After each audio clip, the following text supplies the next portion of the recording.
We are getting right to our top story tonight. The air quality across the Puget Sound area is still poor right now. You can see the yellow and orange on this map. And take a look at what the waterfront in Seattle looked like just a few hours ago. You can see that haze on the horizon. Thanks for joining us tonight. I'm Madison Wade. Now, this air quality has a lot to do with wildfires burning in Washington state right now. Let's take a look at two of them. Here is the Nakia Creek fire burning near Vancouver and the Loch Katrine fire burning in the Mount Baker Snoqualmie National Forest. The Clark County Sheriff's Office says the Nakia Creek broke containment lines today, and right now it's burned about 2,000 acres. There are multiple evacuation orders in place. The Loch Katrine fire is burning 30 miles east of Seattle. It's burned about 2,000 acres at last check. The good news, though, about this fire, it's not threatening any homes or businesses, but as you can see from this photo, it's putting off a lot of smoke. We're also still closely monitoring the Bolt Creek fire. Highway 2 was closed down again for about 3 hours today between mileposts 46 and 50. That is because of the Bolt Creek fire still burning. It's burned more than 14,000 acres and it's 40% contained, but still posing a dangerous situation in that area. We have team coverage for you starting tonight with meteorologist Leah Pizzetti. And Leah, it's not just the air quality we're talking about. Today's heat was record breaking. Madison, yeah, two big stories today. Extreme heat. This is unprecedented for this time of year, and that haze. Let's show you some of the numbers from today. 88 degrees. Let me say that again. 88 degrees is what SeaTac hit today. That shattered the record for this date of 72 degrees. Keep in mind, 60 degrees is where we should be for this time of year. So almost 30 degrees warmer than that average temperature for this time of year. Unprecedented. Plus, we're talking about that haze, that smoke from all of those fires that you just mentioned. This is current air quality conditions. We can see, look at that red around Central Sound into North Sound as well. That means unhealthy for everyone. So much going on. Really, I just touched the tip of the iceberg, except opposite because, hi, hot and smoky. I'll get to more details on this record-breaking heat and haze coming up in your full forecast. All right, Leah, thank you. And team coverage continues with King 5's Callie Greenberg. She spoke with those feeling today's heat firsthand.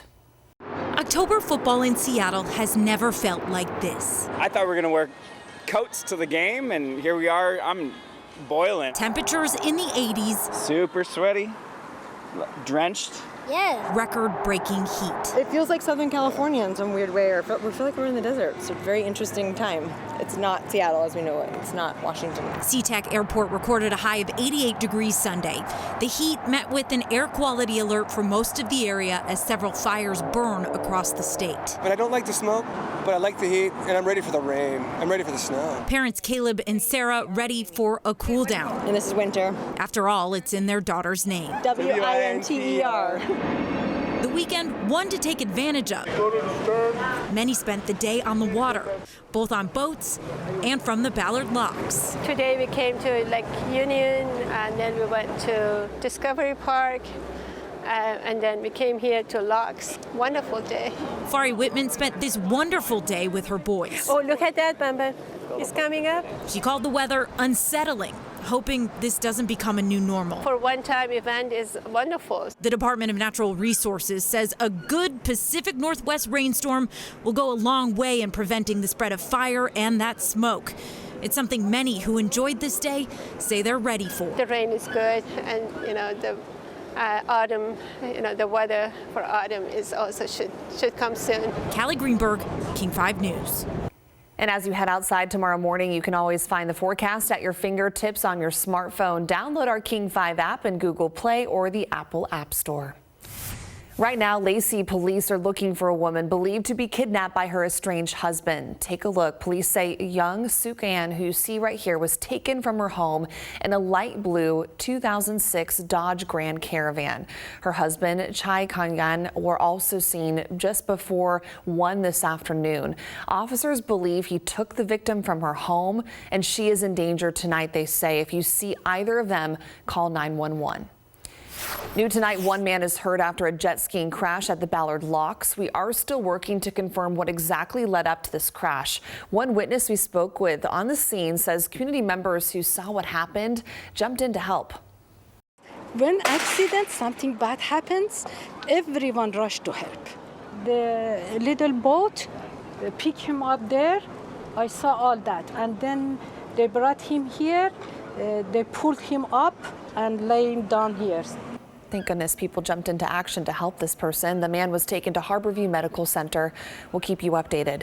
Tonight, police are investigating after a body was found in Green Lake. King 5's Brady Wakayama has the details. Police tell us they received a call of a body floating just on the southeast corner of Green Lake just before 10 o'clock this morning. When police arrived, they found a 71-year-old woman floating in Green Lake. Crews then recovered the body and provided it to the medical examiner. We spoke with one woman walking around Green Lake at the time when police arrived. Like many other visitors, she was surprised to see a large police presence and several investigators at one of her favorite lakes. I think it's unusual, and I think there's a lot of people that are wondering, it's unfortunate, of course. Police have yet to release the identity of the woman and are still investigating how she got into the water.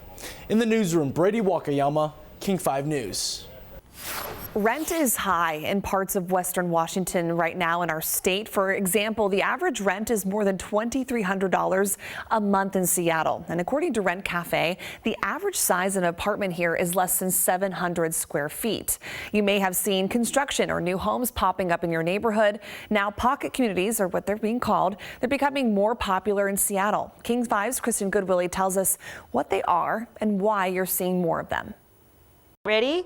Go on. Finding the perfect place to live is no easy feat. Stove, the dishwasher, that's our toaster oven. We can put cookie dough in there to make cookies. Especially when you're honed into one neighborhood. It's a community where people live and plan on staying. You want to show off, Mr. Boy, you? Melissa Jonas has lived in Beacon Hill for almost 25 years. Her daughter, Sylvia, was born and raised here. When Melissa and her husband separated, she faced a harsh reality. There's no way I could have afforded to rent in Beacon Hill when we separated. It wouldn't have worked. Upstairs are the bedrooms and the 2 other bathrooms that we have.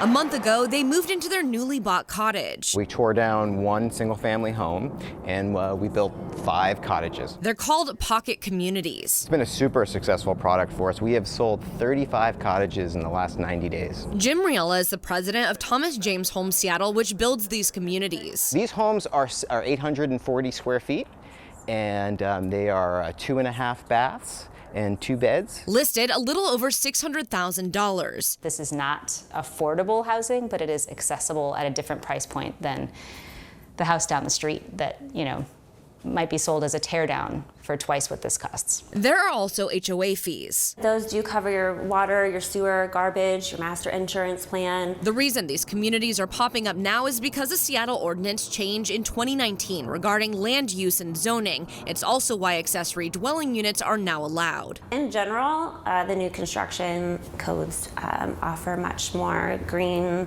living. Some neighbors who didn't want to be interviewed on camera feel like this housing is invasive, but understand Seattle is growing, and this is a way to provide housing. This is multifamily on a single family lot. And I think it's a really creative land use, and it's working, and I think we need more of it. In Beacon Hill, Kristen Goodwillie, King 5 News. Turning to the Seahawks' success at home. The Seahawks are now 3-3 after coming out on top against the Cardinals at Lumen Field. Let's bring in King 5's Chris Egan. Chris, thank goodness we pulled off a win today. Good one today, Madison. Yup, the Arizona Cardinals had won 5 of its last 7 games in Seattle, but today the Hawks defense finally came through with a complete game, and Seattle also got some great efforts from their rookie class. Seattle had a 12-3 lead in the 3rd quarter, but the Cardinals would get a big play from their special teams. The Hawks punt team allows the only Arizona touchdown today. Chris Banjo recovers the ball in the end zone. It's now a 12-9 game. The Hawks would answer back in the 4th quarter. Rookie running back Ken Walker having a big day, 97 rushing yards, and this touchdown. Seattle was up 10. From one rookie to another now, Tariq Woolen recovered a fumble. He also has a big interception that seals the deal. Hawks win at 19-9. Jake Garcia has more. After weeks of growing pains, the Seahawks showed in Week 6 they might just be growing up. On Sunday, it was the Seattle rookie class that stole the show. Tariq Woolen, Kobe Bryant, and Ken Walker, the third, all with game-changing plays. The youth movement having a moment and their best collective performance of the season. This is what we hope for. you hope when you draft a guy, you can picture what he's going to do, and you hope that he's going to fit in and be a factor for us. The Seahawks rookies weren't just factors, they were forces in a win over the Cardinals. Cornerbacks Kobe Bryant and Tariq Woolen each forced turnovers, Bryant a fumble, which Woolen recovered. Seeing him right there with me, and it's just crazy how the ball keeps ending up in his hands. Woolen also had the game-sealing interception, his 4th straight game with a pick. I don't understand why you would try a 6'4" corner that runs a 4.2 on a go ball. On the other side of the ball, Ken Walker had the game's only offensive touchdown in what was the first start of his NFL career. I think it was a good performance, but a lot of times you'll think that, then you go watch film and then, you miss some things. The rookies came to the rescue Sunday, and the rest of the team singing their praises post-game. I told Pete, congratulations, because he did a hell of a job drafting this year. So the future is mighty bright for Sunday's trio and gives the Seahawks hope their supposed rebuild is more of a reload. Seattle now tied for first in the NFC West. Reporting at Lumen Field, Jake Garcia, King 5 Sports. Gotta love it. Back in first place, Paul Sylvie will have more on the Seahawks and sports. Plus, we'll have the Mariners and Freddie Couples strikes again. Madison? All right, Chris, thank you. And coming up on King 5, poor air quality still hanging over the Puget Sound tonight. In 2 minutes, we're checking back in with meteorologist Leah Pizzetti for when we might get a breath of fresh air.